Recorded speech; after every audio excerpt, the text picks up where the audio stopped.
This podcast is a member of the Place to Be Nation family. Visit us at placetobenation.com, the only place to be in your pop culture world. You are listening to the longest running weekly episodic comic book podcast in all Place to Be Nation. Broadcasting from the state-of-the-art L-shaped studios at beautiful and serene Ho-Ho Loon Plaza in Vancouver, British Columbia. Greg Phillips and Nick Duke are the Hard-Traveling Fanboys. Hard-Traveling Fanboys! Hard-Traveling Fanboys! Hard-Traveling Fanboys! Hard-Traveling Fanboys! Hard-Traveling Fanboys! Hard-Traveling Fanboys! Hard-Traveling Fanboys! Hello, everyone, and welcome to Vancouver, British Columbia, to the Ho-Ho Loon Plaza, to the L-shaped studio. Welcome to another edition of the Hard-Traveling Fanboys. I'm Greg Phillips. With me, as always, is my noise-making companion, Nick Duke, and we are here to present to you, for your listening pleasure, a very special edition of Countdown. This, of course, is our monthly series where we, count down lists of our favorite, least favorite, and various other assorted things related to the world of comics. Nick, how does this undisclosed night on Thanksgiving week see you? It sees me well, I think. I'm doing all right. I left the office to go back to that godforsaken place until Tuesday, so that's good. And then, of course, once I left the office, I immediately got on my private hard-traveling fan jet and made it all the way up here to Vancouver, Columbia, Canada. So everything's going well. Everything's going great, man. I hope you can get back in time to fix Thanksgiving meal, because I know you got to get a lot of head start on that stuff for the fam. I suppose. I suppose that's true, technically. Yeah, it's quite. Well, nonetheless, we are here tonight to bring you a special edition, as I mentioned, of Countdown, because we are counting down our pick for the top 5 creations of the late, great Stan Lee, who left this earthly plane just a week ago. And, we talked about here on the show, Nick, that this would be an approach for us to honor the legacy of the Godfather of Marvel Comics, the sort of the public face of the comic book industry, and certainly the public face of the industry in our lifetime, Stan Lee. Yeah, it was a great idea, and plus it coincided with a countdown that we weren't entirely sure we wanted to count down anyway, so it was just kind of fell into our laps here. Serendipitous, if you will. And I'm not sure if I used that term properly, but we're just going to go with it. Wasn't there a romantic called Serendipity? There was. I don't know who was in it or what it was about.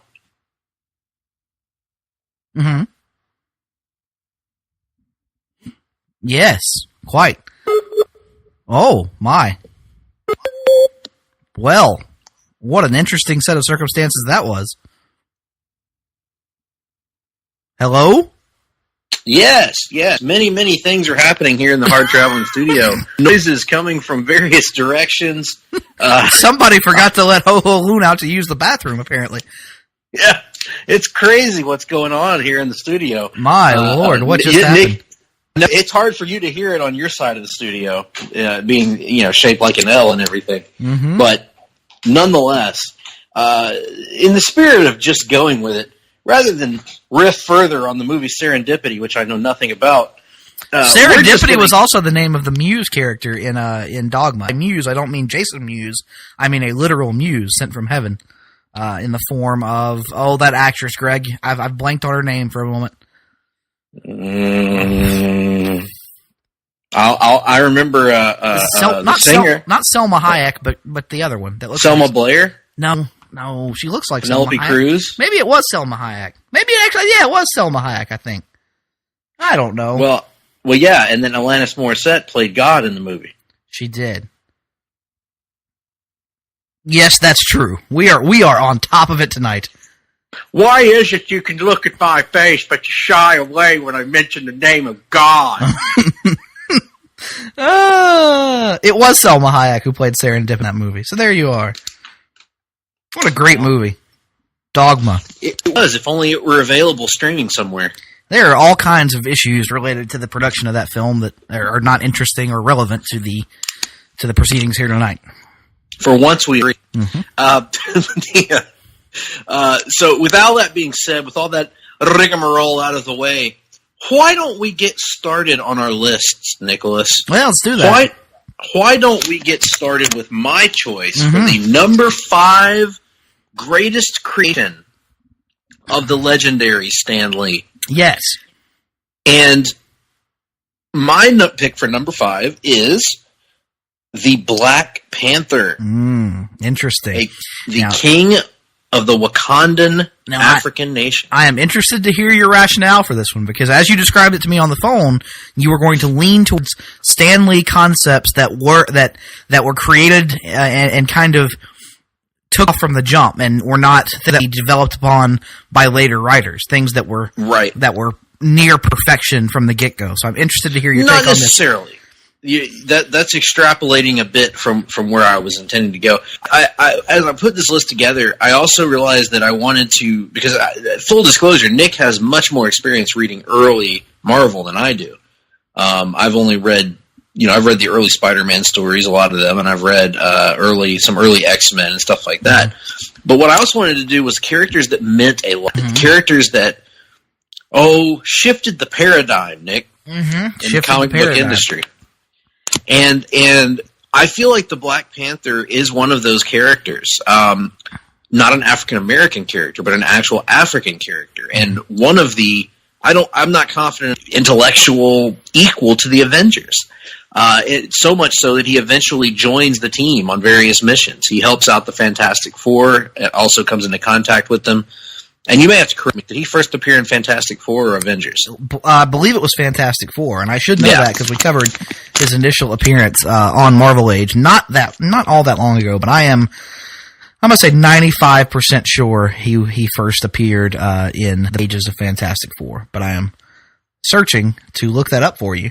The problem now is when you type in Black Panther, you get everything about the movie and not really much about the character. Yes, first appearance in July of 1966 in the pages of Fantastic Four, number 52. Yes, and so as Black Panther is being created,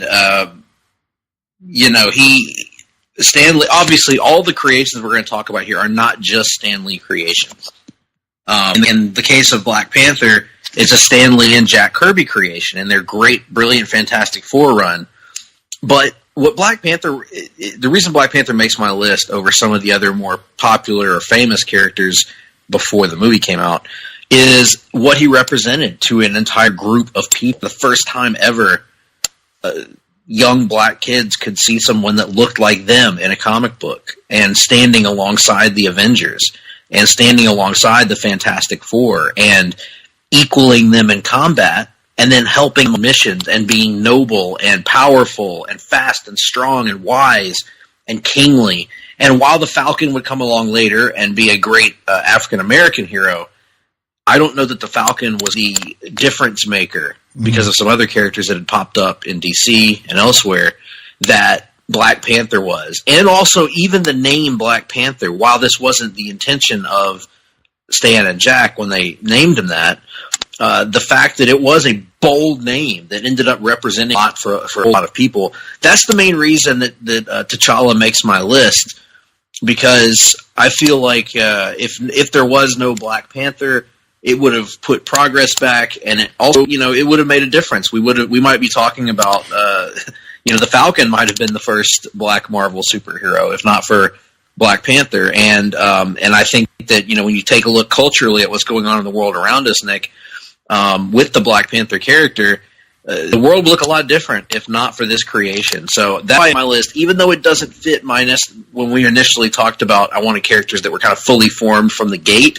Mm-hmm. A lot of what we know about Black Panther was introduced in many, many years later. Mm-hmm. I still think the fact that the character was introduced in the first place meant a lot to a lot of people, and for that reason, I feel comfortable putting him on my list at number 5. Well, there you are. Good reasoning. I considered Black Panther briefly, but I kind of looked at it from the standpoint of, the Black and kind of the mythology as we have come to know it would not really be defined for almost a couple more decades. So, undoubtedly an important creation. But for my number 5 spot, I went with a character who you could make a strong argument. In fact, I would say it. You would be undeniably right to say that his initial run of stories were his best stories of all time, and he's never really hit the heights that he hit since then. So at number 5, I'm going to go with Doctor Strange, a character that, if you've listened to any of our Marvel Age podcasts, dominates in terms of story quality the first several years, or not the first several years, but about 1903 to 1965 of Marvel Comics. A collaboration between Stan Lee and Steve Ditko. And really just, this character, like so many other great Stan Lee creations, provided something to the comics reading community that wasn't out there. It filled a niche. It carved out its own special corner, not just in the Marvel Universe, but in comics in general, because this intersection of occult magic-based stories to redefine what people thought of when they thought of traditional comic book art, and especially traditional superhero art. The idea of exploring, the various aspects of one's psyche in visual form is something that had never really been done before. All around, just an outstanding character with outstanding stories those first few years that Stan Lee and Steve Ditko unleashed onto the world. And it was a tour de force. And it's a character that has been a key figure in the Marvel Universe since, but I don't think anybody has ever really made the character sing and found that groove the way Stan and Steve did all those years ago. So for my selection for really launching and creating the entire magical side of the Marvel Universe, I'm going Doctor Strange at number 5. Interesting selection, Nick. That I'm really interested in going back and reading the early Doctor Strange books because it's outstanding.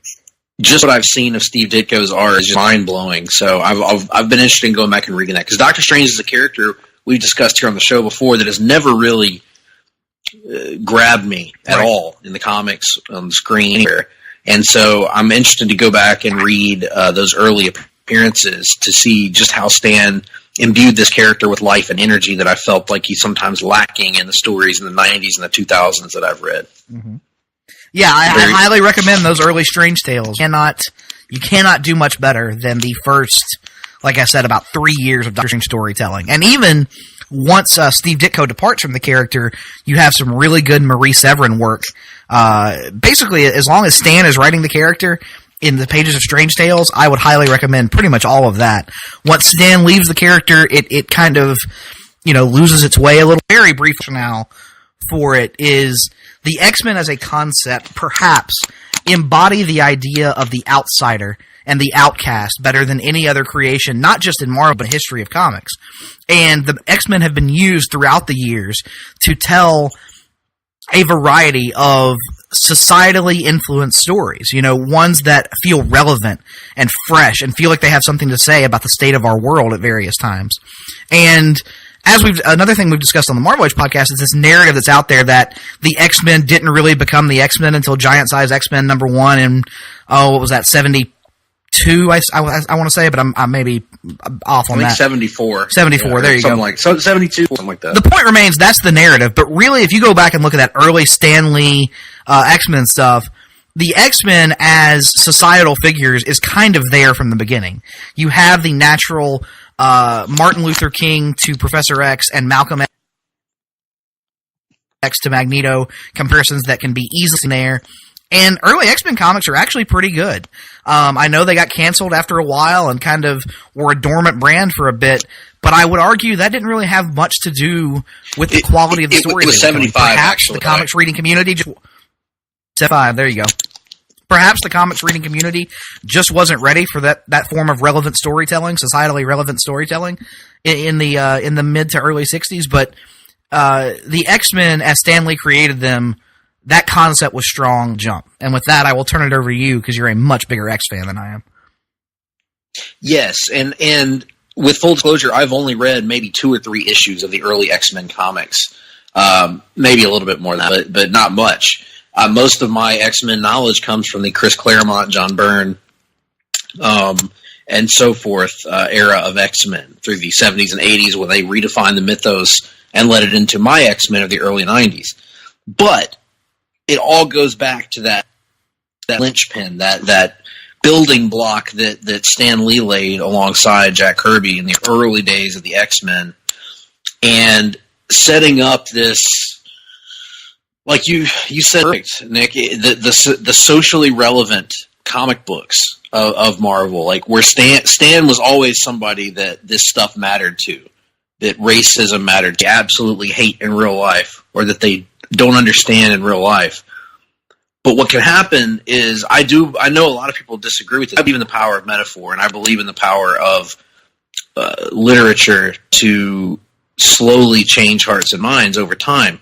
And not that I'm suggesting that X-Men actually did this, but I do think that X-Men planted a lot of young minds that it's not okay to hate people that are different, that it's not okay to pick on people that are different, that it is okay for you to be different.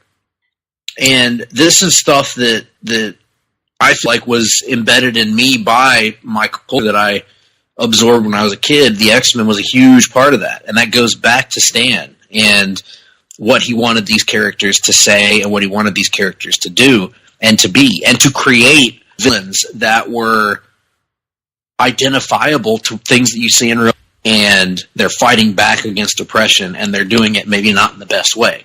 So I think the X-Men, Nick, represents a lot of things to a lot of different people.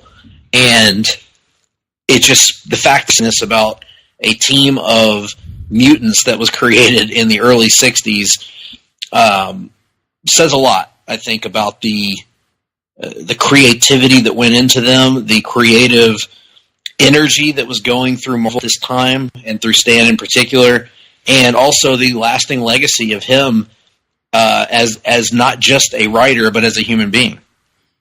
Yeah, you said it perfect, Bubba.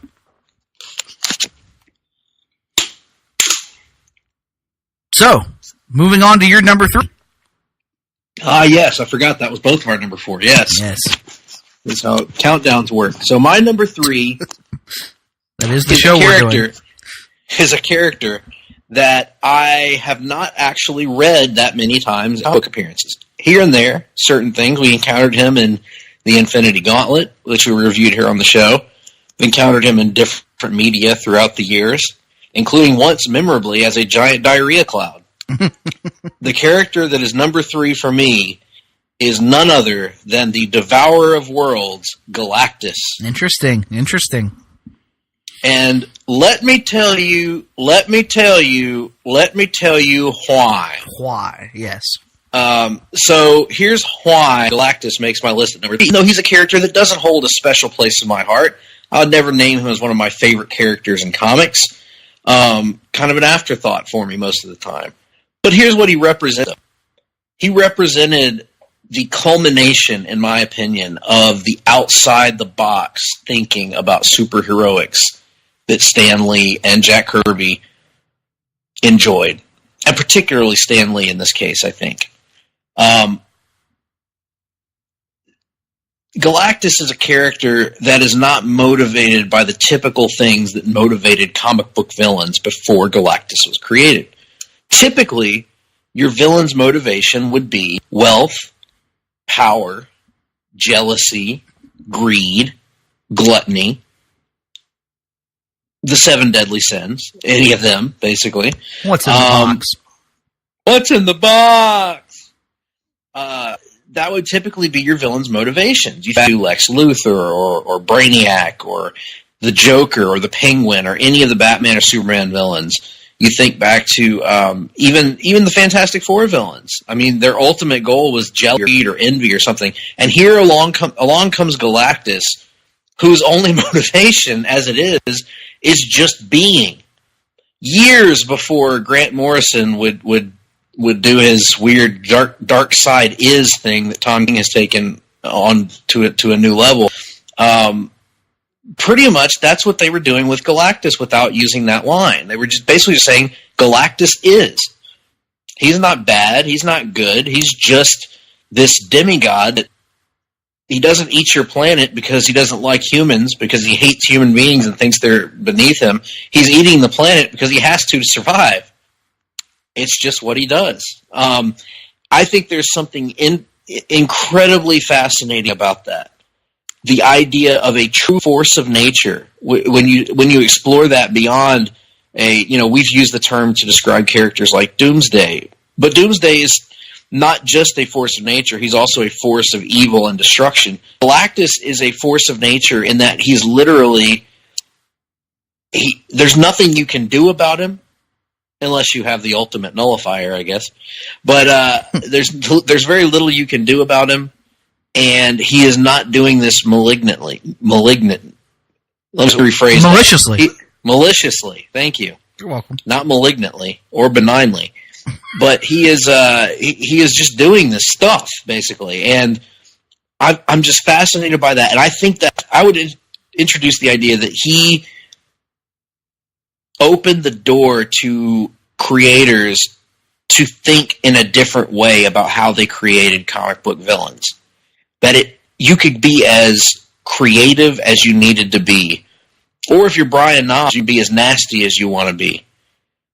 When you're creating these kinds of characters. And I think Galactus has been copied and duplicated many times in the comics, whether it be with the Anti-Monitor, whether it be with other force of nature characters that have come along, giant characters. And I'm trying to avoid talking about his look, but it's hard not to, about the great look that Jack Kirby designed for him. But just that idea that it's it's an antagonist who's not really a bad guy per se. Fascinating, Nick. Yeah, it's great. I did not even consider really Galactus for inclusion on this list. I briefly considered Doctor Doom, and I briefly considered Loki, being villains that could be included here, but Galactus never really entered my mind. So interesting to hear that you went for him over one of the more well-regarded early creations. Not as well-regarded, but you get the idea. Yeah. Just even those two villains, I think you can still use those classic tropes of superhero comics, and Galactus is almost beyond that. Like he's a character that I don't know. Maybe he had a precedence before that, but I don't know of any character that far back that was presented that way. Mm-hmm. So that's why he made my list. Awesome. Good to hear. Well, at my for my number 3 spot, and this is going to come as no surprise to anyone who knows me, I had to find a place for this character on my list. And so I am going with the mighty Thor at number 3. No, Stan Lee did technically not create Thor, but he created the Marvel Universe version of Thor. Thor was actually created by Sven Svensson, the famous Swedish poet. In the year 38. Yes, that's true. Yes. But no, while he didn't create the concept of the God of Thunder Thor, he did create the idea of the Marvel Universe version of Thor, a version of the Norse mythology that lives and breathes alongside the other characters who inhabit the Marvel Universe. Right away, distinguishing the Marvel Universe from other comics companies, distinguishing Thor as a character, because unlike so many others who, were wearing suits of armor or had gotten their powers from a spider bite or a blast of cosmic rays or what have you, Thor was simply a god. And yes, early on you could, you had the Donald Blake aspect with the magical cane and walking stick that was found in a cave and all that, but that was something that Stan was still writing the title by the time that Donald Blake started to be slowly de-emphasized. They realized what they had in the character of Thor himself. And really what Thor enabled Stan to do, much like Green Lantern would enable DC to do, is you're almost able to create an entirely new universe within your universe.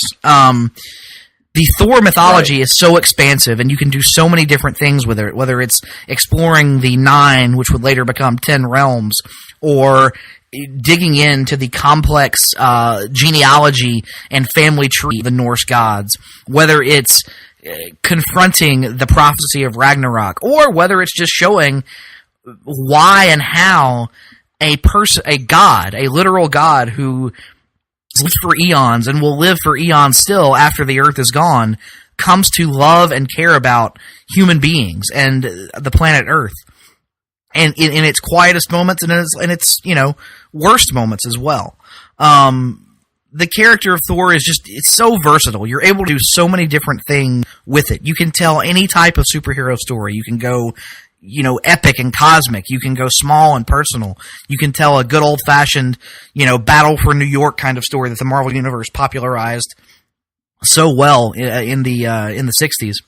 And alongside Stan on this creation was, of course, one of arguably his greatest collaborator, that being Jack Kirby. And other than the Fantastic Four, and even possibly above that Four, when you read these early Thor comics, you can see that there might not have been any character that Jack Kirby liked working on more than Thor. The love and passion that pours out from every single panel is just remarkable to look at. Action sequences that stun, and landscapes, whether they be on Asgard or other realms, are just breathtaking to behold. Thor was just a comic that, much like so many others, there wasn't anything else like it in Marvel or in comics in general at the time, and it just provided this whole other tableau that Stan and Jack could use to tell stories, and just became another major part of the Marvel Universe. So I've always been a massive Thor fan just because of, as I said, the versatile stories and how expansive the mythology is. And none of that would be possible without Stan and Jack fleshing that concept out in the early days of the Marvel Universe. So for me, the mighty Thor at number 3. Excellent pick here, Nick. I think the Marvel version of Thor is also very influential. You think of how that using an existing mythological pantheon to build a superhero universe out of was used much later on by George Perez with Wonder Woman. By Jack Kirby again, not an existing mythological pantheon, but Jack Kirby essentially creating his own mythology with the new gods at DC. With the new gods that is DC. Very Thor influenced when you go and look at that. Absolutely. Yes, very much so. And we see it even still to this day. Mm-hmm. So hugely influential, hugely important, and most importantly, hugely fun comics across the board. Well, for my number 2, I am going to use my second of 2 cheats on my list. Are you ready? I'm ready. I am going with the Marvel bullpen. Oh my. Go ahead. Here's my reasoning. Okay. So, when I say the Marvel bullpen, I really mean Marvel comics outside of the actual comics, or rather within the actual comics, but not in the fictitious world, the real life Marvel comics, or at least the characters that Stan created for him and Jack and Steve and Don Heck and all the rest of the people. Roy Thomas that were working at Marvel back then. I'm including in this Stan's soapbox. I'm including this in this bullpen. Flow star. You gotta throw Flow in there. Yes. I'm including bullpen bulletins in there. Because this in some ways could be number 1 on my list. Because what really made Marvel different from what came before it? The Marvel method had been used before in comics. There had been street-level, realistic superheroes before in comics. There had been complex cosmic heroes in comics before this. There had been grittiness in comics before this. One of the things, there were a few things that made Marvel different, but one of the things that made Marvel different was that for the first time ever, people felt like they were part of a family with Marvel. And it wasn't just the characters that they were invested in on the printed page. It wasn't, I can't see what Spider-Man does next month. It's, I can't wait to see how Stan writes Spider-Man next month. I don't know if that makes sense, Nick, but maybe a good way to describe it is the way that people watch wrestling now versus the way people watched wrestling 30 years ago. Mm-hmm. Does that make sense? To a degree. So instead of simply being invested in the characters and what they do, people became invested in the creators. There's this great audio clip on YouTube that I think I've shared in our private group of Stan speaking at a college. He went on a college speaking tour in the mid-'60s, and he was at Princeton, and he announces at this speaking engagement that Steve Ditko has quit Marvel. And it was this huge reaction of boos because people are invested in this. Now, let me ask Nick what would have happened if the same panel had happened for the competition at the time, and somebody said, let's say 15 years earlier, and somebody said Bill Finger is leaving Batman. It would have gotten silence because nobody would have known who he was or what he represented. People didn't care about the creators in those days. Stan made them care about the people behind the comics as they cared about the characters on the page. And it created this familial atmosphere. Stan was that guiding voice in the back with Stan's soapbox, where, we've seen it share on social media since his death, his treatise against bigotry and against oppressing those that are different.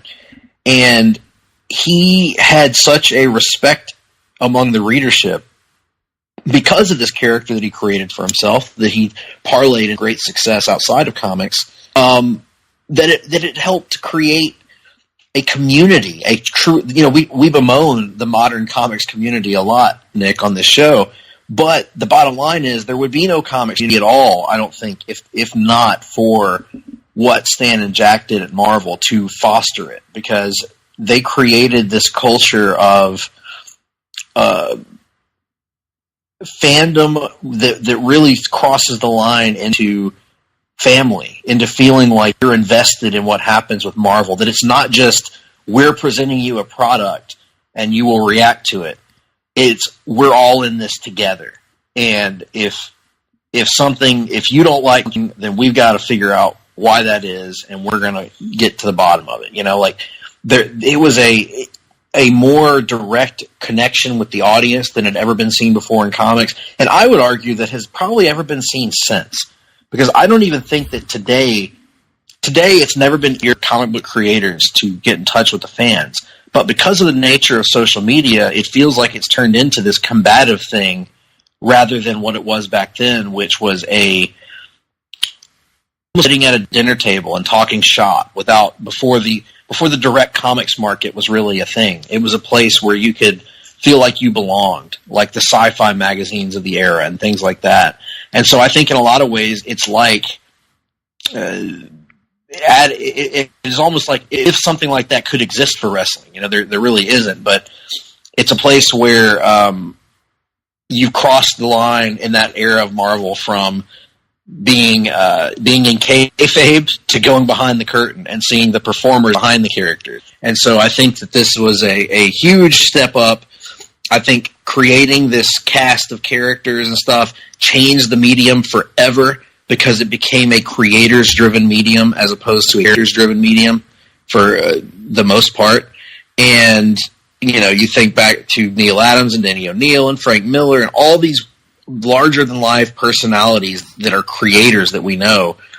And I wonder how and if we would have known them or become as familiar with them if not what Stan established with the early Marvel that was later poorly replicated by others over the years.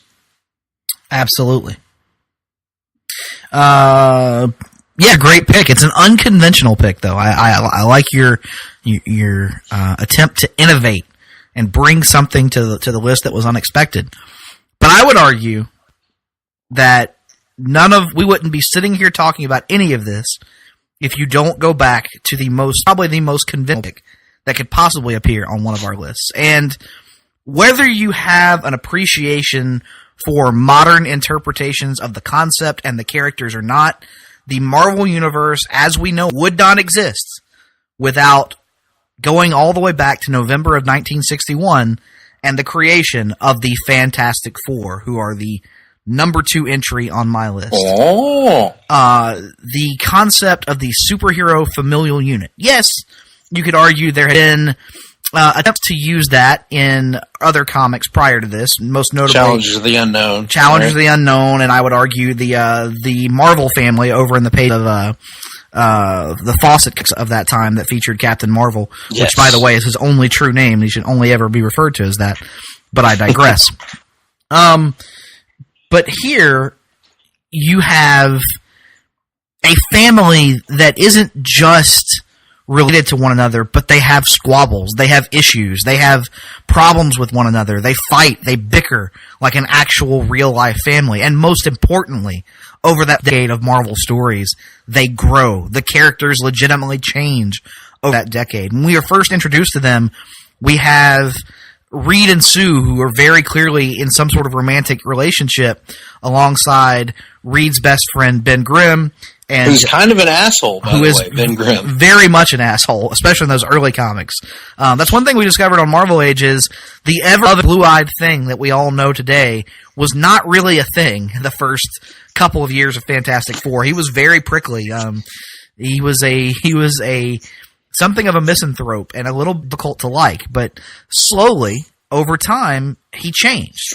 And that was the beautiful thing about these characters. We got to watch them grow as a family over those first 10 years. We got to see Reed and Sue work through their feelings with one another, and eventually that culminated in a marriage. My God, can you believe it? An actual comic book marriage. Not just that, we got to see them start their own family. You know, Sue eventually became pregnant, and we got to see how that affected their superheroics and their responsibilities to the rest of the Marvel Universe. We got to see how Reed coped with that newfound responsibility of fatherhood. We got to see how, Ben and Johnny responded to the challenges of being, both a literal uncle in the case of Johnny and a figurative uncle in the case of Ben, and that newfound responsibility for them. You just got to see them grow in terms of their growing celebrity, dealing with being public figures in ways that they had never really been before. And all along the way, they're being challenged by interesting and compelling rogues early on. Dr. Doom, of course, being the most notable one. You have Galactus earlier. And more so than any other title, Fantastic Four also is serving as kind of this incubator and this proving ground for new Marvel concepts, whether it's the Black Panther, like we talked about a little bit earlier, the Silver Surfer, Galactus, so many different characters, the Inhumans, which again, take them or leave them, but so many different characters who are making their first major appearances in the pages of Fantastic Four, because for so many years, it was the undisputed flagship title of the entire Marvel universe. And to me, it's because that book, in its earliest years, speaks to what ultimately set Marvel apart from its competition and what enabled it to build the foundation on which the Marvel Universe we built and relatability. Yes, other comics had tried to be relatable at that point, but I don't think that anybody had ever really pulled it off to the degree that Stan Lee. It's interesting because I think in the early-ish episodes of Marvel Age, you were kind of almost saying because of the other books you were reading that you were having a hard time seeing the innovation in Fantastic Four in the earliest issues, and then I think it came to you later on, right? As they began to grow. I mean, that's the thing. It's something that I'm interested to track on Marvel Age when we get there is I want to try and identify, I don't know, if you'll be able to identify like the exact day or month or whatever, identify the point where the Marvel Universe became locked perpetually in place. Because for the first 10 years, we have seen just all the growth from Fantastic Four. We have seen Peter Parker graduate from high school, move through romantic partners, have relationships in his life come and go. Things are actually changing for him. He is being allowed to age. All of these characters are being aged. And I'm interested to see if we can identify a vague time frame as to when people started to recognize, oh man, these characters have staying power, so we can't keep letting them age because eventually they'll become too old, So I'm interested to see when the Imagine that. Imagine having to actually progress your universe and characters. Yes, I understand, but I mean, again, that's what sets the first 10 years of Marvel apart, is that what's happening. Absolutely, it's brilliant. Yes, so I'm interested to see when that stops or starts to slow down. And it's it's kind of the way that you would think serialized entertainment would work. Something like a soap opera doesn't really have any choice but to progress its characters in age because they, real life people age, unfortunately. But that's a excellent point. That I wonder if it's as soon as he leaves, as soon as he stops writing regularly in 72. I don't know. It would be interesting to track. Yep, we're going to work on that. So that brings us to the perfunctory number one on our list, Nick. And I don't know this for a fact, but I'm pretty certain that we're both going to have the same painting here at number one. And my number one, of course, is going to be Peter Parker, the Amazing Spider-Man. Of course, that of course is my painting. Yes, and Spider-Man's not my favorite Marvel character. Probably not even in my top 5 favorite Marvel characters. But that being said, he's an amazing character. Spectacular, even. He's spectacular. He's friendly neighborhood. He's even web of. Web of, yes, that's my favorite. And he's a great character, and he makes this list not because he's a great character, because there are lots of great characters that Stan created that didn't make our lists. You could go down the list. All the X-Men. You could go down the list of the Fantastic Four that didn't make my list. You go down Thor that didn't make my list. There's all kinds of amazing. Silver Surfer didn't make either of our lists. Who was Stan's favorite character, by the way? That was his favorite character that he ever created. It sure was. And there are so many great characters. But Spider-Man doesn't make this list because he's a great character. Spider-Man makes this list, again, because of the impact that he had, because of how fully formed that he was from the get-go, and particularly in those early years. One of the things that you realize when you read early Spider-Man is just how many writers and artists have come along and done the exact same stories over and over again over the years in different forms. And that's because the early stories are really good. Yes. They're really, really good comic book stories. And the idea of Peter Parker being this, nerdy, shy, awkward teenager who's pissed off a lot at the world, pissed off at his friends, pissed off at his circumstances, who just seems to have the worst luck in the world, but tries to do the right thing and is eternally punished for the mistakes that he does make. This was all innovative shit. This was all creative and outside the box stuff. And it was also, you talked about relatability with the Fantastic Four. Spider-Man, as the saying goes, is the most relatable of all superheroes.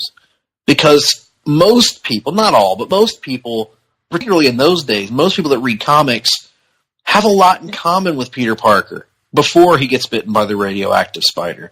Maybe you had a rough, sort of a rough childhood. Maybe you are interested in things that other people consider to be outside the norm, that you're not considered cool. You're picked on, you're bullied.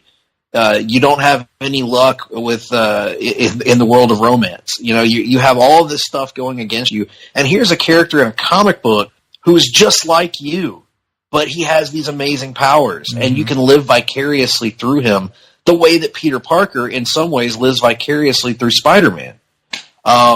It's such an incredible creation at a time when you would not have expected it. You would have expected a teenage character back in the early 60s to resemble closer to Snapper Carr or Jimmy Olsen or someone like that, or even Rick Jones, or even a John Storm, than what Peter Parker is. Peter Parker isn't the idealized, gosh, I wish I was like him.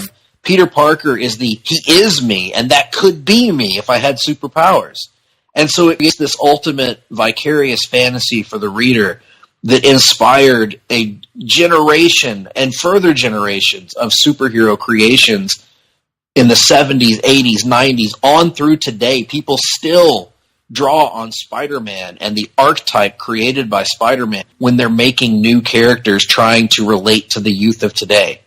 So I just can't say enough about how innovative Spider-Man was. His supporting cast, his rogues gallery, his world, his living, breathing New York City. For all the characters that inhabited New York City, none of them it felt like inhabited a real city as much to me as Spider-Man, where it's such an essential part of everything that he does. And I think it's amazing what Ditko and Lee did in creating this world of Spider-Man, the villains, a character in Peter Parker who is so good that, again, like I said earlier, people have just been essentially retelling the first 10 years of Spider-Man stories ever since. And you pointed out, Nick, a character that was allowed to grow and develop in a way that we had never seen before, graduating high school, going through college, getting a job. It's something that I think people...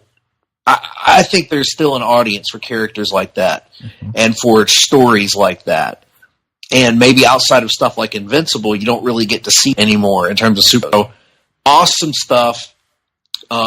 Amazing character, and I'm sure you've got even more to say about Peter Parker. Man, I don't really know what else I can add to that. That was a well done bit there. I will say that I alluded to the fact earlier that the Fantastic Four helped the Marvel Universe to build its foundations on relatability. And I would argue that as relatable as the Fantastic Four were, Spider-Man came along and built the house on top of the foundation. It took that concept of relatability to a whole new level because, as you said, who can't relate to Peter Parker? The guy who feels shunned and ostracized at times. The guy who feels justifiably angry at being shunned and ostracized. And here he is, given these amazing powers, and he has to deal with the temptation to use them for personal gain. And ultimately, he has to learn the lesson of, with great power comes there must also come great responsibility, and he has to pay a price for his own selfishness. He doesn't automatically use his powers for good just because it's the right thing to do, because very few of us would actually do that. You know, let's be honest. We aren't that good as human beings. We aren't that intrinsically noble.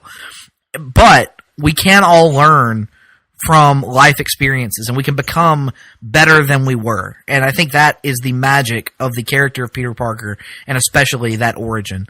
As you said, his rogues gallery, his supporting cast, all of whom are allowed to grow and move forward over those first 10 years. There really is nothing like it in comics. Again, alluding to Marvel Age, that's been the biggest revelation, is a lot of things that you and I both have read from the era of comics, we will say, that's pretty good for a 60s book. But I'm here to tell you now, that those first 10 years of Spider-Man stories, man, those aren't just good for 60s books. Those would hold up and compare favorably to anything from the modern context. They're that well done, they're that relatable, and they are that engrossing once you get into that world and occupy the space within Peter Parker's head. So you might even say they are the game, and they are that damn good. That damn good. So there you are. I agree with you. Spider-Man is the undisputed greatest Stan Lee creation. Well, HTF listener Ben Whitehead agrees with you, as he has tweeted us to say Spider-Man is the only pick for him of Stan Lee creations. The allegories for other characters are great, but I love Peter Parker and all of his assorted adventures. We also heard, and he is at Ben on Sports, we also have heard from L_Chicklets, Omar A., and he says Stripperella is his favorite Stan Lee creation. Well, there you are. Yeah. You know? Mm-hmm. And quite frankly. Yeah, decent. If you guys out there have your lists ready, we want to hear them. Send them to us through Twitter. I am at gphillips8652. He is at nickduke87. You can email your list to us, Greg at placetobenation.com, Nick D at placetobenation.com, or you can reach out to us on Facebook through the Place to Be Nation Comics Facebook group. Just type in Place to Be Nation Comics, join, and discuss. So we want to hear your list, and just to remind you, Nick and I will run through our list one more time. Mm-hmm. At number 5, I had the Black Panther. At number 4, I had the X-Men. At number 3, I had Galactus. At number 2, I had the Marvel Pen. And at number 1, I have Spider-Man. Yeah, at number 5, I had Doctor Strange. At number 4, I had the X-Men. At number 3, I had the Mighty Thor. At number 2, I had the Fantastic Four. And at number 1, I had the Amazing Spider-Man. Excellent stuff. Well, we're going to take a little commercial break-a-rooney right now. And when we come back on the other side, we will have reading, watching, and you bet your ass we'll have the rundown. Promotional consideration paid for by the following. PlayStation Nation's Justin Rosero and Chad Campbell here. We want to let you know that we have a ton of great podcasts available to you on iTunes, Stitcher, Google Play, and PlayStation.com, and we now offer them to you on 2 great feeds.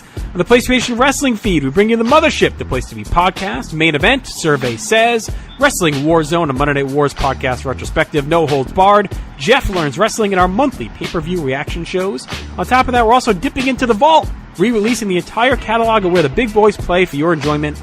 And in addition to these full-length shows, we also deliver special network pod blasts on top it's old and new.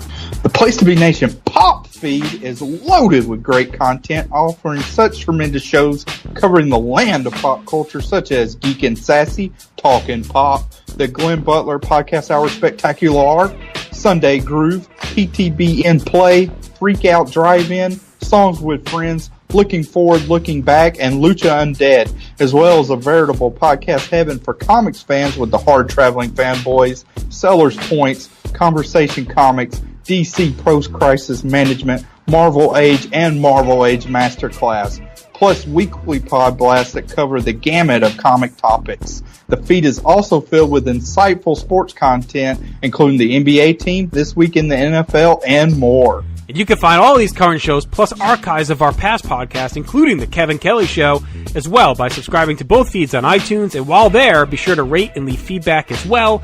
All of these shows, plus others available at PlayStation.com. We cover pro wrestling, sports, movies, comics, in-depth stretch projects, and more. Be sure to support our site by using PlayStation.com/Amazon while doing your online shopping.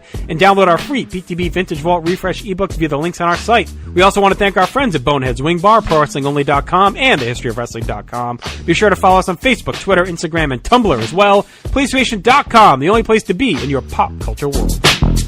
For making Make things better. things better. Face facts, Nick. Because your opinion doesn't matter. Quite frankly. Well, that's a bit harsh, but nevertheless, the facts we're going to get to right now are related to our weekly look at the news and notes in the world of comics, Nick. And it's a segment we like to call The Rundown. Where we talk some comic news. Welcome to The Rundown. Where we talk about movies too. And it's a segment this week, Nick, that isn't doing much to dispel rumors and innuendo about our biases. I would agree. Yeah, it's a very DC rundown this week, but you know, we do the best we can. We can only report the news as it is, not as we would like it to be, folks. That's right, and we're not going to report on Hulk Verines. So, well, Nick, kicking us off in the world of comics is a story that I know caught your eye in particular recently, and that is that DC has announced their plan for March 2019's Detective Comics #1 80-year anniversary. So they did this a similar thing for Action Comics #1's anniversary this year.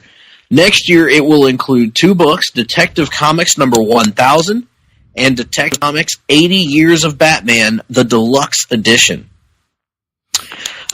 It says here that incoming Detective Comics creators Peter J. Tomasi and Doug Mahnke are scheduled to write and draw #1000's lead story, with additional stories by Jeff Johns, Brian Michael Bendis, Paul Dini, Christopher Priest, Amy O'Neill, Neil Adams, Kelly Jones, Dustin Nguyen, Alex Maleev, and my favorite Batman writer of all, more.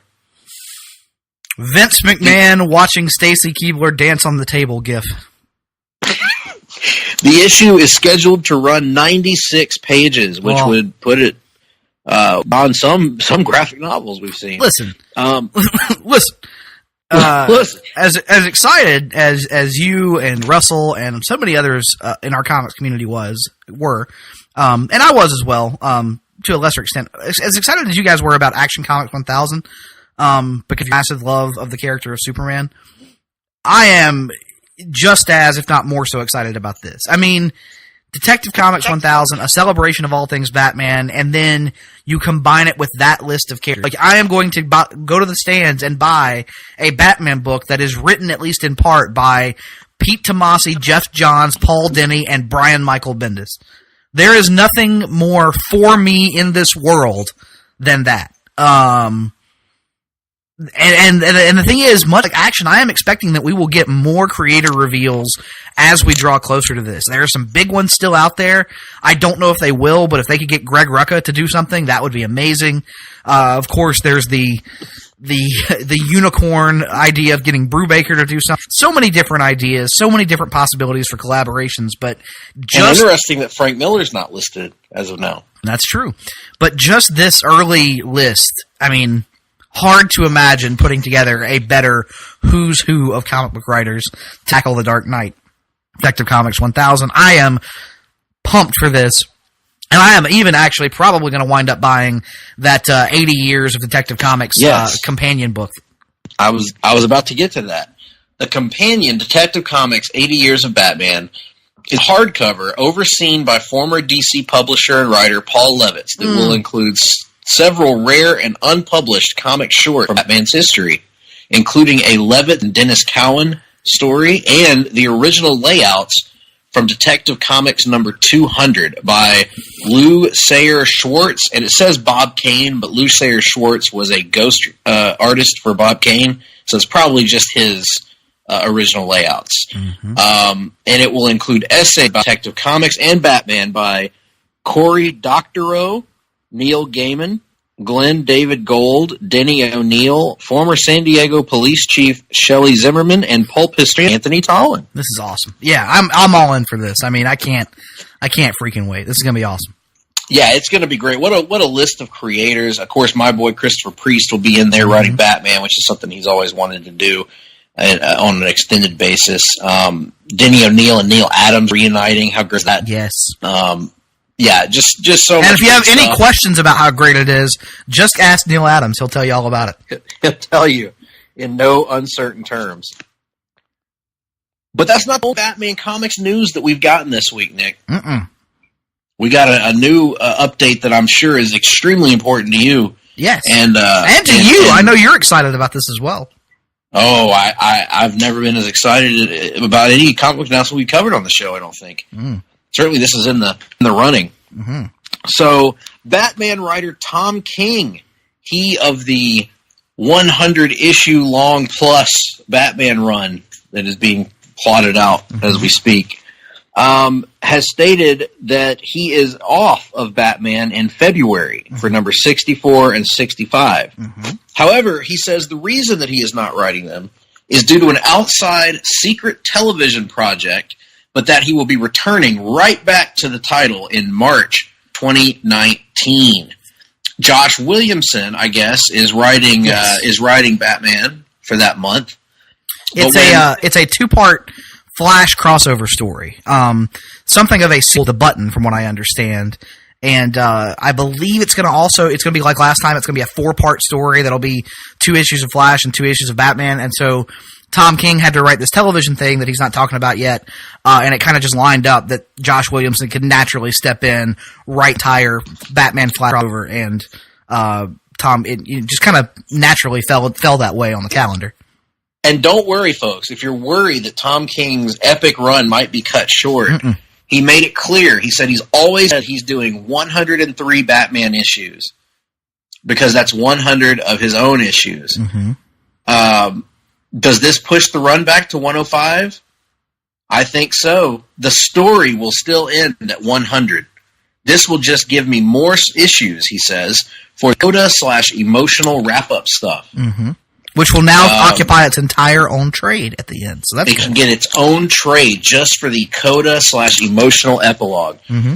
So what issue are we on right now on Batman, Nick? That would be a great question for someone who's read an issue of Batman recently, or read an issue of a comic book in general recently. Let's see, if February you said was what, 63 and 64? I think. So at 2 issues a month, do the math, that means we're somewhere in the neighborhood of 57, 58 probably right now. So I only have to wait about 50 more issues, which is about give or take, 2 years, about a little over 2 years, before I can give Batman a chance again. All right, that's exciting news, Nick. I'm pumped now. I have an end date in mind. I am just happy that for once the shoe is on the other foot. What do you mean? Now the tables have turned, Darkness. You're always telling me how cynical I'm being and how I hate everything, and now here's something that everybody else loves, and here you are crapping on it. No, I don't have to. Here's the thing, though. I was only doing that to play into my gimmick here of it. I'm not going to crap on other people for liking it. See, that's where we differ, you and I. I'm okay with people liking Tom King's Batman. I don't get it. I don't understand it. But I'm okay with it. Not like you and your Grant Morrison hatred. Yeah, a hatred that you share, but you're just in the opposite opinion to play devil's advocate. Oh, that's I got to tell you something about that, by the way. So,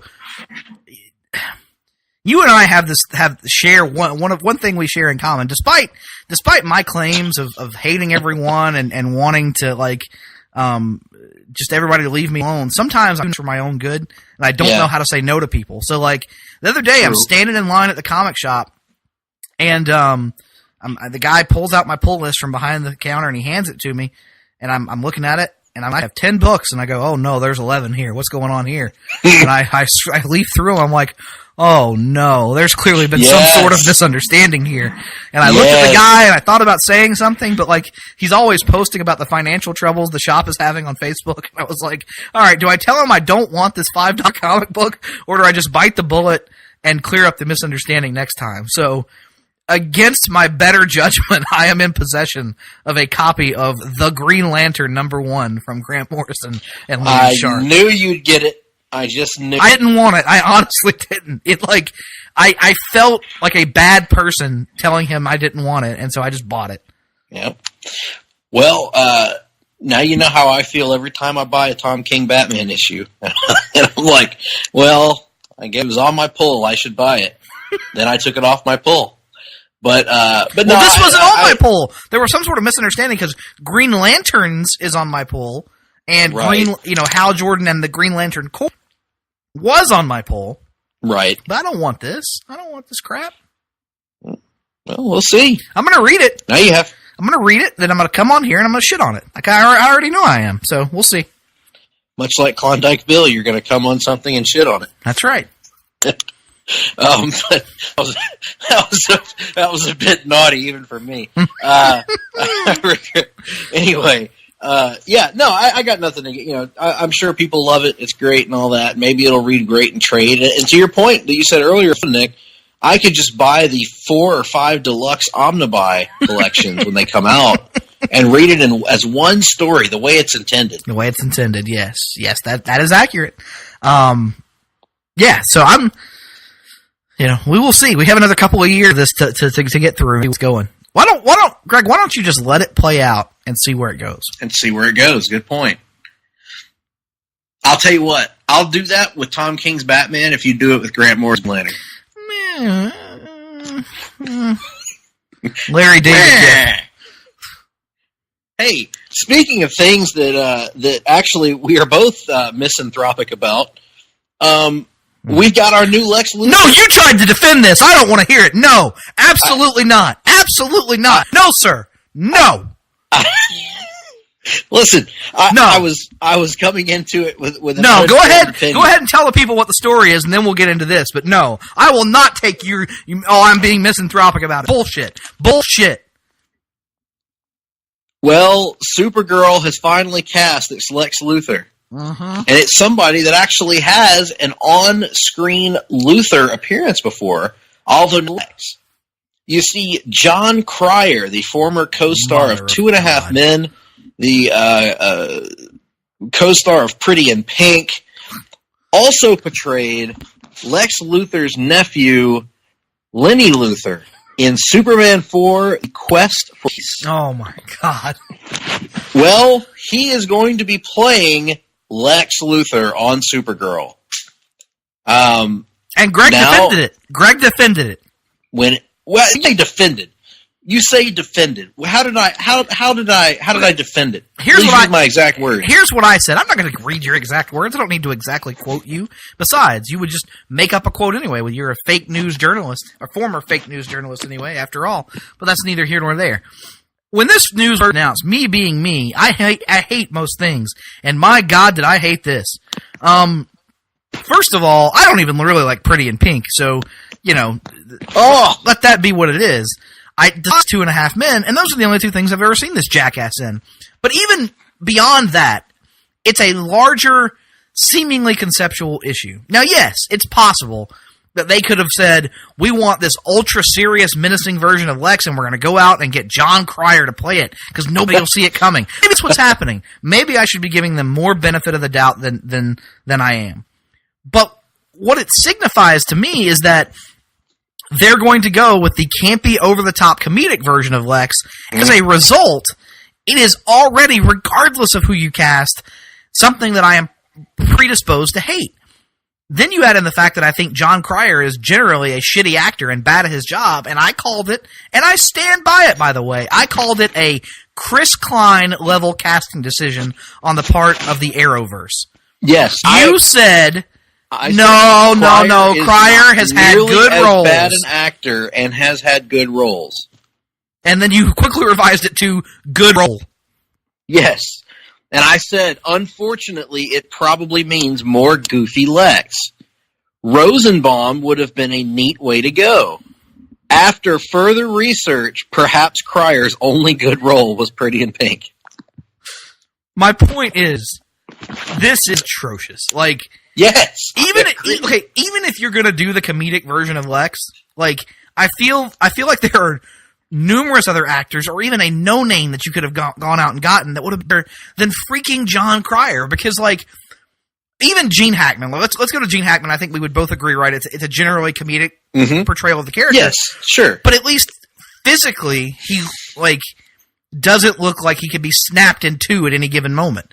John Cryer is the least physically intimidating person on the face of this planet, I'm pretty sure. Like, other than Jesse Eisenberg, maybe. Like, it makes no sense to me. It makes no sense. I hate everything about this. You're turning into he should turn himself in guy right now. He should turn himself in for being a shitty actor. Listen, I don't disagree with anything you're saying. I think you bring up a good point, but you just got to look at the results on the field. I don't call the plays, neither do you. That's true. In this case, the coach had the personnel decision he had to make, and he made it. As I said in our group chat, if you were going to be forced to take a 2.5 Men alumni, I would have much rather had Charlie Sheen as Lex than this fucker. Yeah, because at least Charlie Sheen can act. It would have done something crazy and different and like been, you know, but manic. I don't know what the obsession is with goofy comedy, unhinged Lex. I don't understand it. Maybe that's not the direction they're going to go, or maybe they're going to try and subvert our expectations in some way, but yeah, it happens, on a surface level, I fucking despise this. And it really sucks because I have genuinely enjoyed most of this season of Supergirl up to this point. And I like where they're taking the characters, and I think it's setting up Lex's eventual appearance to be impactful, but my God, with this guy, I don't know. I don't know. I don't get it. I told Arn, I said, there's no way. I said, you can't fit that in Tommy Rich's rectum. And sure enough, Universe app, Young Justice Outsiders, the season 3 of Young Justice, will be debuting officially. We have January 4th, 2019. There was a teaser video released with it. This will be the 3rd season, as mentioned, of the show. Can't wait for this, Nick. This is really exciting. Yeah, and it just means that I need to hurry up and, finish my attempted rewatch of Young Justice so that I'll be up on all the stuff, but I'm worried that it's not going to happen in time. Yeah, I need to do that same thing because I'm a little foggy on some of the details of how it ended because it's been so long, but really excited about it coming back like that. Absolutely. And that brings us to our final item, which is the link doesn't work. Here it is. Birds of Prey. We talked a lot about this movie recently, Nick. In fact, I'm sorry, I didn't even announce. We are standing right now, Nick and I, side by side, in the Worlds of DCEU corner. And we are talking about Birds of Prey, which we've been talking about a lot recently. Well, Margot Robbie has officially revealed the full title of Warner Brothers' planned Birds of Prey film, and it is Birds of Prey, open parentheses, and the fantabulous emancipation of one Harley Quinn, closed parentheses. Indeed. There it is. It's a little bit of a parody of some of the longer Oscar-baity titles out there. And kind of funny, Nick, wouldn't you say? I dig the parenthetical use. Yes. Primarily, it seems to be parodying Birdman, that Michael Keaton flick from a few years ago. And I don't remember what exactly the parenthetical title of that was, but very long, pretentious parenthetical title. And so does this. Yes. So. Which I've never seen that movie. Have you? No, I caught like 10 minutes of it on TV one time, and I liked what I saw, but I just didn't have time to sit down and watch the entire thing. So. It might make for an interesting off the page at some point, would it not? Indeed, but it's not. Is it comic book based? Well, it is about a superhero of sorts, fictitious nonetheless. But I don't know. We'd have to discuss. We'd have to discuss off the air. Interesting if it were about the basketball player Chris Birdman Anderson. See, I think it would be more interesting if it was about Harvey Birdman. Or if it were about, famed rapper Birdman from the early 2000s. What happened to that boy? Yeah, I know all about that. I know all about some Birdman. He wasn't good, but I know about him. No, but he was a thing that happened. He sure damn well existed, and probably still does. Anyway, he's no Sheck West, that's for sure. Don't know what those words mean. See, I'm hip. I'm with it. I know Lee West. he loves 1970s wrestling. He does. He does. Anyway, so that does it for the rundown. So let's move on to our weekly look at what we've been reading and watching. It's a segment, Nick, that we like to call Reading and Watching.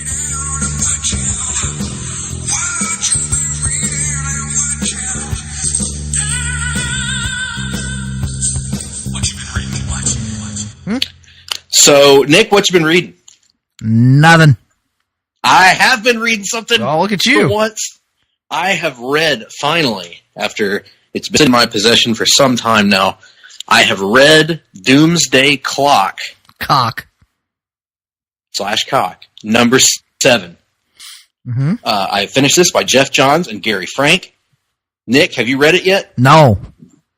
What was the last Doomsday Clock that you read? Don't know. Well, you need to catch up, sir, because this was amazing. This was spectacularly good comic book storytelling. I thought everything in this, I've enjoyed the whole series to this point. I thought issue 6 was a little bit of a slowdown, a little bit of a character building issue. This is just nonstop action the whole way through, stuff happening, important stuff happening. And I thought, in particular, the usage of Ozymandias in this issue was everything I wanted it to be and more. It was brilliant. It was, to me, it was a twist that I should have seen coming but didn't see coming. And just awesome. The whole execution of it, all the characters are kind of turned on their head here, put into different roles. It's awesome. Can't say enough about it. I don't want to say anything else to spoil it, but this was a fantastic comic book. Indeed. I can't wait to catch up at some. Yep, you're going to love it. I'm sure I will. So, with that, let's move on to watching. Mm-hmm. Now, typically, I might kick off this segment by talking about The Walking Dead or Titans, but I have not actually watched them from this past week yet. I have not had time. So, in lieu of having watched them, let's move on directly to the CW network and the shows that we were watching on there. Now, with full disclosure on that, I have not watched the most recent episode of Supergirl. So Nick has an advantage on me in that department. But since that's the last show chronologically for our purposes, we'll save that for last. So kicking things off last week was the latest episode of Arrow. And this wrapped up a 2-episode arc in which Oliver is undergoing treatment at level 2 in Slabside, the penitentiary. He only meets the long-rumored demon character that he's heard about from inmates at Slabside that might have a connection to the outside world and to Ricardo Diaz. And to my surprise, Nick, it turns out to be Talia al Ghul, who we met, of course, a couple seasons ago, who worked with Diaz later on last season. She is alive, damaged, and inside of Slabside. And a really great nod to comic book fans that actually made me pump my fist a little bit when she said that Oliver asked her, how did you end up here after you were rescued by Diaz? And she says, foul of an old enemy in Gotham, which, holy shit, that was awesome. So Indeed it was. Great fan service there. Meanwhile, back in Star City to catch up with Felicity and Laurel as they are continuing to try and help out, or trying to catch Diaz, actually, but they become aware of this evil doctor's plans in Slabside, and so they make it their mission to try to get to the bottom of what's going on there at level 2, why Oliver can't have visitors anymore, things of that nature. I continue to enjoy, and listen, anybody who's been a fan of our show a long time knows that it takes a lot for me to say I'm genuinely enjoying the Laurel character this season, yes, which I never thought I would say. And she's been awesome. Dinah's been good. We see a little bit of the rest of the team here, but they're the main characters in this episode. Again, it focuses heavily on Oliver and Felicity, lit from the other characters here and there, and setting up a hell of an ending for the Doctor and for Talia, and setting us up for the future with Diaz now having gained superpowers via this drug that he's been taking, and takes out the entire Bratva and has Anatoly in his vice grip, dangling him off a building as the episode ends. I thought this was spectacularly good, Nick. Yeah, Arrow is just firing all cylinders this year. As you mentioned, even getting to the point where characters that we typically wouldn't enjoy are even finding, useful and interesting subplots this year. We've talked about Renee and Dinah for the last several episodes. You mentioned Laurel both last week and here in this episode as well. Really, the only character that they continue to struggle with is Curtis, but, I will accept one character that they're not able to find a real good use for when they're just handling every other subplot so well. Arrow continues to fire on all cylinders, as I said. Big thumbs up from me as well. Totally agreed. So let's move on to Legends of Tomorrow. And this is an episode that's kind of a send-up of Wet Hot American Summer. It is a camp episode taking place in the 90s at a summer camp, as they find out that there is some sort of magical entity that is stealing kids from this summer camp in the 90s. And so Sarah, who else? Sarah, Ava, Constantine, and Ray. And then you have Zari and Mick back on the ship with their new prisoner, who I've already forgotten the name. I think her name is Charlie. There you go. So anyway, they're on the ship, and anyway, the group that I mentioned, Sarah, Ava, Constantine, and Ray, infiltrate this summer camp to try and uncover what has been taking these kids. A lot of hijinks ensue. Ray is hilarious as always. At this point, probably the funniest character on the show to me, and he's great. Sarah and Ava get turned into kids at one point. So just a lot of craziness. There is an overt reference to Swamp Thing in the episode. First of all, with Swamp Thang, and then Constantine just casually saying that there is a real Swamp Thing, but he lives too far south to be that's causing problems here. So Swamp Thing in the future will be cool, and just another fun episode here.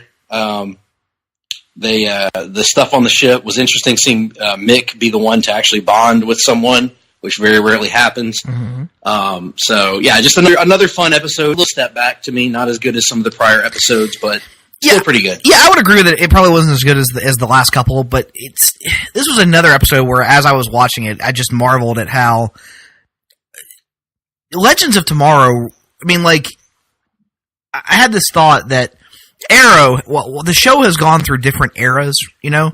Mm-hmm. But if you go back and look at season 1 Arrow and compare it to today, undoubtedly, like I said, the show has changed and evolved, but it's essentially still the same show. Same with The Flash or Supergirl or what have you. Legends of Tomorrow now feels like it has become an entirely different show than what it was when it started. Mm-hmm. And that is in the best possible way. Like, yep. It has finally fully realized what it can be, what it needs to be, and continues to produce episodes like this week that, even if they aren't as good as other episodes, they are episodes that would only happen on Legends of Tomorrow. Yep. This show is a treasure and needs to be preserved at all costs. Absolutely. I was going to say the same thing, Nick. We got to protect this show because the best compliment I can pay it is, even a quote down episode of Legends, I have a smile on my face the whole time I'm watching it. Like, I'll at least be chuckling every few minutes. And it's so different. It is filling a void that can't be filled by any other comic book show. It's outstanding. I don't even know that it's like any comic book that's out there right now. It's just so different and fun, and it's a great show. Continues to be. Mm-hmm. So let's move on to Tuesday night and The Flash. This was continuing a lot of the issues with Nora, Barry, and Iris, as we finally get to the bottom a little bit of Nora's problems with Iris and actually get a little bit of resolution there. I was really glad to see that, because, to be honest with you, Nick, I thought the Nora being resentful of Iris and Iris feeling bad about it was starting to maybe overstay its welcome a little bit. And so I was happy to see that get resolved here. And I thought it was a very heartwarming subplot in the episode, particularly when Barry kind of walks in on them bonding as mother and daughter for the first time. Very cool. Barry smiling and having fun and being a jokester and just the whole, everything involving the West this season has been great. And then, for the first time maybe this season, I freaking loved the villain of this episode, Ragdoll, who's a comic book character that both of us know from Secret Six. And while he's different in this episode than he is in Secret, I much enjoyed all of that. The only part of this episode that I didn't think really landed with was the Caitlin stuff, because I'm not as invested as I should be in her search for her dad, even though I love Caitlin and love Cisco and all of them. But all that being said, this was probably my favorite episode of The Flash in quite some time. Yeah, I love a little bit different version of Ragdoll than I think you and I are accustomed to from the pages of Secret Six. Like, not as I was kind of missing that bizarre sense of humor that character had in the pages of the comics. But still, this really worked in a way that a lot of the villain of the weeks have not worked to this point. And like you said, finally seemingly moving past the Nora and Iris tension angle, I think will just continue to move the show forward. And no Chris Klein, so all things considered, pretty solid episode of The Flash. Yes, and there was only one brief glimpse of the comedic, weird Ragdoll, and that was when he first appears in Bill Necklace, and he like models it in the mirror for a moment. That was kind of funny. But then he really lots of potential with that character moving forward, and they did a great job with the effects. Moving us on to Black Lightning, which I think, I could be wrong, there might be one more to go, I think might wrap up the Book of Consequences. The first episode of the Book of Blood. Yes, okay, there we go. So, and this was a shocker of an episode, Nick, because I did not see, now obviously, I think you're probably on the same boat as me that I don't really think that this character is dead. Are you on the same boat, or do you think he actually is? No, he's not. He's not dead. It's a comic book show. We didn't see a body, and even if we did, he's still. I mean, doesn't matter. He's still not dead. Right. So, but they sure made it look like he was, and they did an episode exploring the grief of a certain character dying, and again, like I said with the Flash, I think this was one of the better episodes of the season. This was largely on the strength of the acting from the youngest daughter, and especially the acting from Tress. I think his name is Tress Williams, right? That plays Black Lightning. Cress Williams. Yeah, his acting in this episode was out of this world. It was a realistic grief. It was not an instantaneous ball of emotion. It was just denying that this could even happen, suppressing his emotion for most of the episode, getting angry, and then finally just being overcome by it. I thought it was spectacular. Other stuff that happened in the episode too, with Khalil and with Tobias continuing to gain influence in the city again, and that was all fine and well. But this was really ultimately about an exploration of grief. Yes. And I thought it was excellent in that regard. I would agree with everything you just said, especially as it relates to the performance of Cress Williams, showing the stages of grief. You've got depression, you've got denial, depression, drunken acceptance, even anger. Just everything in it is the whole bar. It's awesome, wonderful, just fantastic. Yeah. I loved everything about this episode. Probably my favorite episode of Black Lightning so far this season. Yeah, it was excellent. The only part that I continue to not like is the Anissa subplot, because I don't understand where they're going with any of it. She is ultra wishy-washy. If it's supposed to endear us to her as a character, I think it's having the opposite effect. Yes, and I hate to say that because I think she does a good job, the actress and everything. Right, character last year, but the narrative is muddled. It doesn't make a whole lot of sense. It feels like, does it not feel like there's a piece of the story that we haven't been told? Yes, why? What happened to that singer that she was with? Right. Why did she leave this show with a very ripped from the headlines approach to the main thrust of this first thing of the season?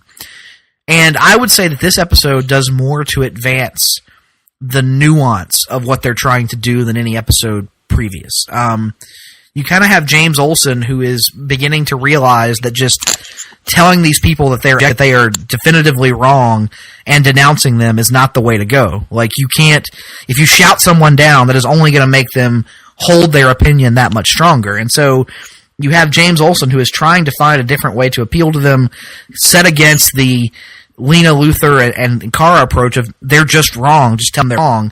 And it really seems like it's starting to move forward a new stage of the story where they're going to attempt to confront the complexities of how you fight something like hatred and how nuanced it can be. So I really like this episode. Not a whole lot in terms of action, I would say, until the very end, and I liked what they were going for in the closing action sequence that I don't want to spoil. But yeah, I thought this was one of the strongest episodes of the season to date. Excellent news. So with that being said, Nick, why don't you start us off by ranking them? Yeah, I'll go Arrow. I will go... Oh, man, this is the hardest one. God, this is probably the strongest week top to bottom yet, now that I think about it. I'll go Arrow. I'll go Flash, Legends, Supergirl, Black Lightning.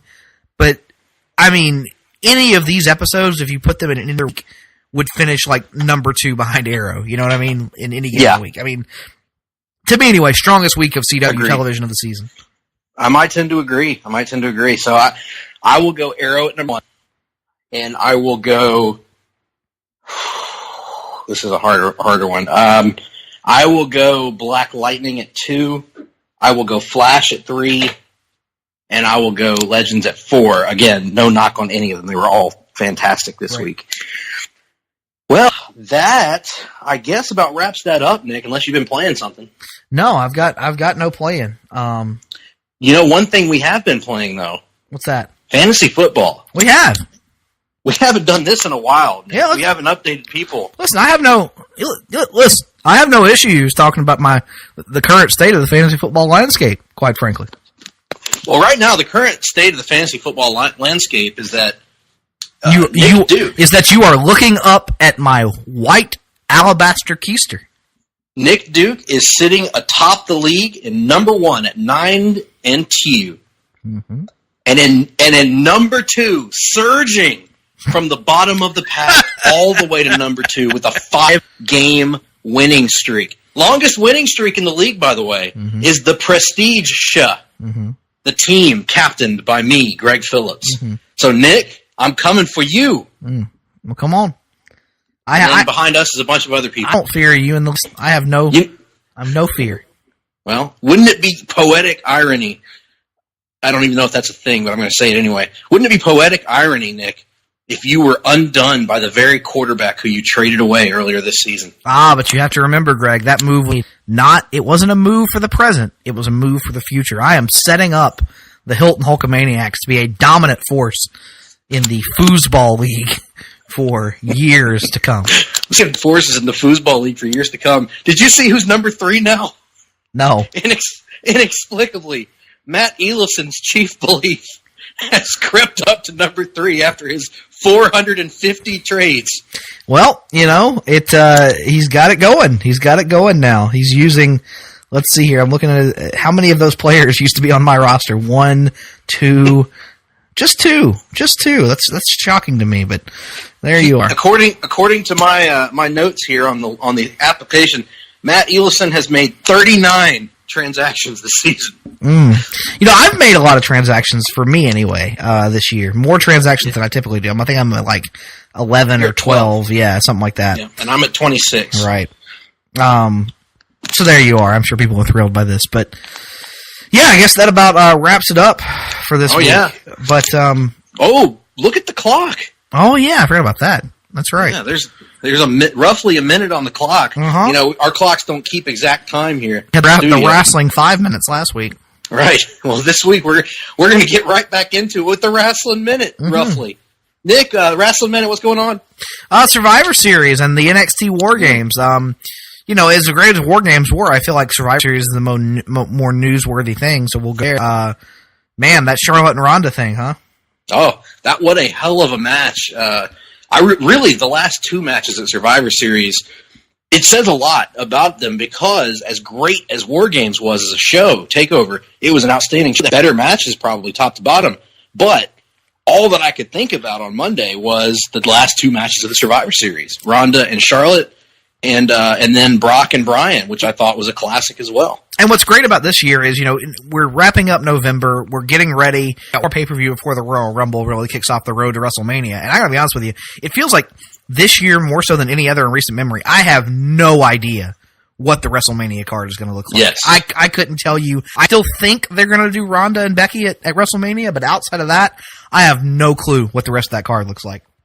No, it's all so up in the air right now in that regard. Real quick NXT note, Nick, have you finished watching the show yet? No, I have to watch War Games still. Gotcha. The actual main event. You ready for some Ciampa versus Black, I'm assuming? I would assume that's the way they go, although I think there's also the possibility of a fatal 4-way at the next TakeOver. It wouldn't surprise me at all. That wouldn't surprise me either. 2 excellent matches, by the way, between those 4 guys. So look, great wrestling weekend, Nick. And next year Survivor Series is going to be in Chicago. So, what's that mean? I'm just saying. I'm just saying that it's going to be in Chicago. It doesn't have to mean anything. The means something. What's the for? Well, maybe if depending on how things work out, and a lot can change between now and then. A lot can change. We'll just have to see. Okay. Well, I guess we will. Well, I guess that brings an end to the Wrestling Minute, and as a result, brings an end to our show this week. But as we have now, as become something of a tradition here on the Hard-Traveling Fanboys, we're going to be joined in a moment by a musical guest, Jim Ross. And this week, as you all know, is Thanksgiving. And I don't know about you guys, but there's nothing better than eating a big Thanksgiving meal and getting a belly full of delicious goat's meat, and then coming in from that meal and deciding, I feel absolutely miserable. I've eaten myself into a virtual coma. What better time now to make sexual advances towards my partner. So here to sing you a song about making sexual advances towards your partner is none other than WWE Hall of Famer Jim Ross. Jim, take it away. Well, once again, thank you for the mediocre introduction, quite frankly. Now, I'm here to sing to the audience again. I'm not making any money off of this. I'm not getting any sponsorships out of this. I would suggest to you that Casper Mattresses and Blue Chew are good. This song is definitely brought to you by Blue Chew, huh, Jim? Well, that's a good point. And speaking of Blue Chew, after I take a Blue Chew, this is what I start to sing.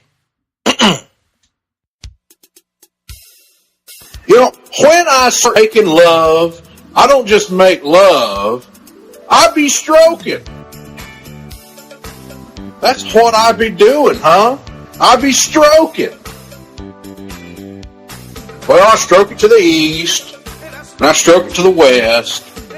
I stroke to the woman that I love the best. I be stroking. Now, let me ask you something. Let me ask you something right now, quite frankly. You know, I asked Cowboy something one time, and he never answered me. And I asked him this. I said to him, what time of day do you like to make love? Well, he looked at me a little funny. I said, have you ever made love just before breakfast? And he said, one time with Hacksaw Butch Reed. And I said, have you ever made love while you watched the Late Late Show with David Letterman? And he said, one time with Jim Duggan. And I said, oh, that's fair enough. And I said, well, let me ask you this question. Have you ever made love on a couch? And he said, well, hell yeah, I have. And I said, well, let me ask you this question then. Let me ask you this, you son of a bitch. Have you ever made love on the back seat of a car? And he said, you know I have, Jim. You were there. And I said, I remember one time I made love on the back seat of a car.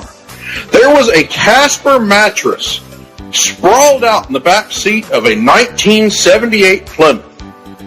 And the police came in and they shined his light on me, and I said, I'm stroking. That's what the hell I'm doing. I'm stroking. Anyway, I stroke it to the east. I stroke it to the Mid-South Coliseum. And I stroke it to the woman that I love best. I be stroking. Now let me ask you something. How long has it been since you made love? Huh? Did you make love yesterday? Did you make love last week? Did you make love last year? Or maybe it might be that you're planning on making love tonight. But just remember, when you start making love, you make it hard, long, soft, short, and be stroking. That is the most important thing here that I would tell any talent in this business. I be stroking. I stroke it to the east, stroke to the west, stroke to the woman that I love the best, and then I be stroking. I be stroking. Now, when I start making love to my woman, maybe Stacy Keebler, Tori Wilson, one of the great women that I signed in the Attitude Era, I don't stop until I know that she is sexified. And I can tell when she gets sexified because when she gets sexified, she starts calling my name. She'd say, JR, JR, JR, JR. Oh, shit, JR. The other night I was stroking my woman, and it got good to her. You know what she told me? She told me what she told me. She said, stroke it, JR, but don't stroke it so fast. If my stuff ain't tight enough, you can stick it up my... Woo! I'm stroking. I be stroking. I stroke it to the east, and I stroke it to the west. We heard all this shit before. Anyway, that is when Ric Flair walked in the ring, and he told me to stick it up his woo, and I said, get fucked, and then I got fired. They fired mine because I was stroking. Ha ha, yeah. I be stroking. Oh, yeah. I be stroking. Quite frankly, I be stroking.